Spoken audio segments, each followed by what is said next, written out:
aha enkobo bi wo ho me wo se wote mate na eyede enkoma wonim se esle so sends fresh message over sim registration enti ai ye ka say no sim cards be sem opepe nwotwe ohun ena eho aka ma block obi on ma wa she process na se nanso onwie ye eno sa no ohu betumi atew ewom eti besewa wo mo chese kosoa na ye ntentem wokọ adomonline.com eda ha sei eno achi nso no mo chese abrante bi ono anya free share du no so 27 years wo ma che no na se wonim de oyeye say yes session potem wo no kokofa okada driver rider yi ehun eso de no bush bi mu galamsey site bi mining site men kan sa omo kono ano se da ira abrante kwan so wo kogisika ewo ne nkrofo bi oni omo ye dwuma se no oboa waso omo na mumro mu hodoma wo hu ya na bra na twituo de local importia ye ha ya omaye ye ibie AK40 bi di sine ko gugem oboni tuo nti waso se da form se de wawu no na abrante yi ne ho ne manyina ena ofa moto ne ka ho no de koye ena oye kakran wi ya ye de na ayi omo anom hyehyehye room aye say omo anra nwumedio ti adom kase bo ne de ena chese omo boa save no na ye ka say no posifo ache abrante no enti eno ho ase fe no Prince Yoma eno ho asem so da adomonline.com na eno da nchen a omampani abedi akire Alhaji Dr. Mahmoud Bawumia na wonim say Oba Africa ma bibrem fam hanoma yese empanyifo beye oha ye kaso mo ye influencer mo ka bi ewom omo dwumaden omo bo e wo man so eboa emo mani tu bo no omo son takrache no Alhaji Dr. Bawumia oka ho bi na chese Ghana for wazo ye Dr. Mahmoud Bawumia oka ho the vice president na wo hyemu a baby category na omo eyi no eye African leaders no awomo eboa emansaka wonim so no de omo de ehweye ehunu se de boabo ne man entutuye bi ode aba no eye digitalization na womo ye ne dendenden ewo babia no eno no mu gina so pa e de boni di womo chese wonya influence sa na mo na wotuye no anya influence ewo man no so enti Dr. Bawumia congratulations pa wotinkwa womo chese odo da nchen so a amampanifo bi te se Paul Kagame no wo Rwanda Makisa ono so wo Senegal na William Ruto Kenya womo nyina ka ho a enipa oha no womo din wom eno achi so no AFDB president Dr. Akinwumi Adesina ni din wom na Afrexim Bank president Professor Benedict Orama wono so edin wom eti empanyifo no de womo drosso na wotieti edin ya yebobode ma no a obia na make impact so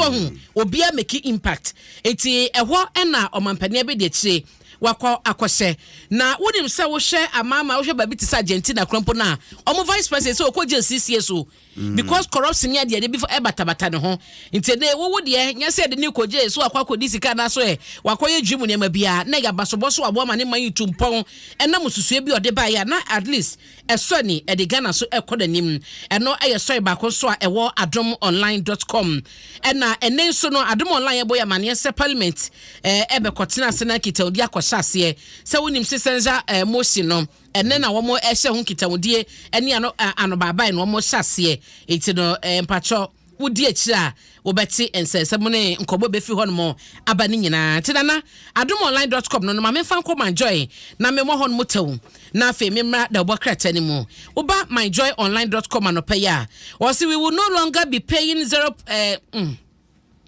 we will no longer be paying 50 pesos and 1 cedi as roto next year. When you road minister they can and no first na tese bia kitaka kita no 50 pesos to some besa dia ba e de ombetutum kaka ombetutum na ombesa so in electronic kasa na atwa ache omwa so de ni hwehwe animu so hu omo kire na ozu dia konkosem ne memasem sino munim say 11 betumi aye nkonya na amfa na say pokura nso togum amudi 11 ba say na other taxes so kan ti roto de die ade aye used to die so say if you there be akana also de to so na ni o de fiscal na bu baby ase sankofa yenchi intene omo sankofa bi wa ya na abufu enso yenchi abufu de ba yenchi intene omo sankofa na eba so a we no kwaye so obi metem magigi sika be kwawe akire no na yenya 100 na 50 fa baby na 50 na ekwa aban ho wo so ni eba no electronic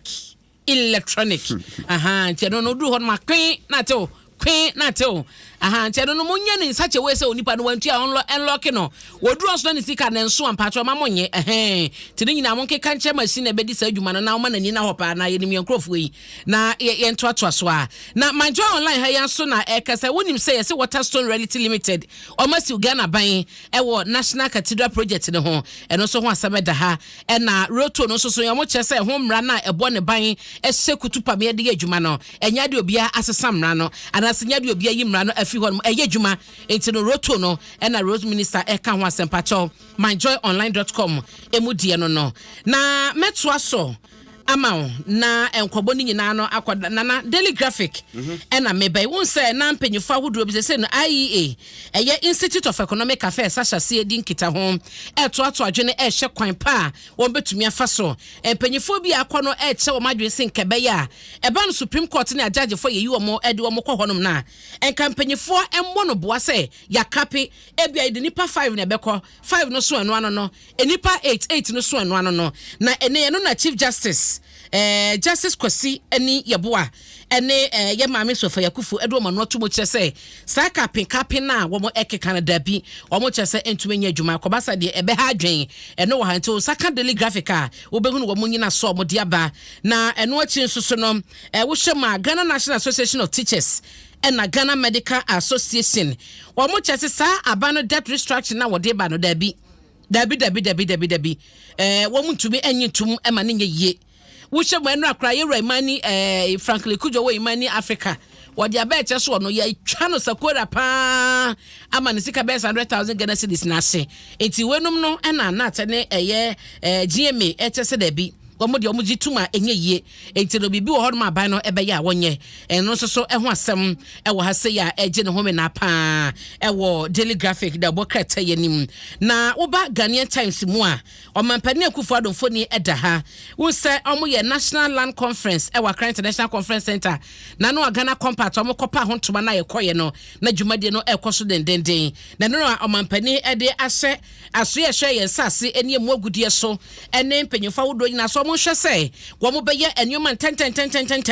na ene no eba no ensase so digitalization ye ka no se ensase ho se no so na betumi akwa abefu kakra na eba no ehun registration ene ehun hye ye nyina no a na atumi aye tentem ne na register to on ma afebo enya me humi papers ena ija krom pato ma nkrata nyina hye ne ade no wo se no enya ade ebeboa eno so ho asem e wo de Ghanaian Times da bokrata yi anim eno achi sanso boy amane efa 2023 budget ene ne nyintum no ho na wo hwemu ayewra haru na Idris Oyedom kuma ba no dani ni fodi na eda asem we home eno mo ye sabchofo hwemu mra hwebedwafie o masem mo ka che Ghana fo nyina ne se munya gidie e wo mumu unim de ntia wose wo mo no eto mienu bi a aban ede ba no enya de mo bagie atum de di kan no eno kronporo no de no wo hwese nka Ghana fo nya gidie wo mumu esansa nya de mo bekwa kwotena sa kwaji bibia Ghana fo mpa atum enti mu amobo machi se no ebeto gya so ma approve budget no enya budget pay mu na taxes ne ade no wo mu no mo gitumu sa na mo chema me ate ase na ene no yewra ke sa to force so na ekasa e wo Ghanaian Times mu no wase wo hwa sa 2.5 VAT na entumo na mpanyifo de ba ena no achi so no mobile money ya wo be transactions na enum no first na nanka wo mo edge 1.5% se sika obechi osodi ama ban ene wo mate so da ba 1% wo de bedru ya de wo kan se threshold anka da bia no wakonya so be send 100 Ghana free ayentew no ne wo mo ye free no so so mo chese no omo gituma enye yie enti gitawde ne hyase na ekodanimo a ye bete ho nsem na atemo so de no eda ha ena Ga South MCE we kata fete so dunum e wo Ghanaian Times mu a eno no so ede kokobo pa e ma hemfo ene contractors bi mo mayo ma adwen so be koso a atunua e wo mpotem hodom na so e ha adwen esese ne ma no watu omofo eso omo hye na wo mo sesa wo mo abrabo we eye Joseph Nyani wono ena ye Ga South mansi no aban krachepani ena waton kra we ede akọ yesi mosquito ene nipa mienu na wo mo tai yero for so for gidi wo mo ta no kra ma chese enya sem kuma na eno ena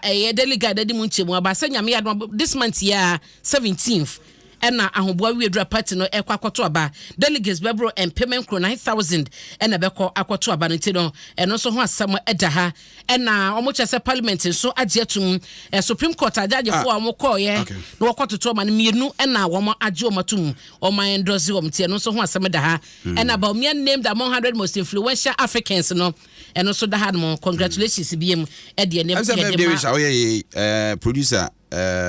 Listo also ascended. Mr. Chris Watt, CEO of Edge S&S Limited. Okay. Yeah.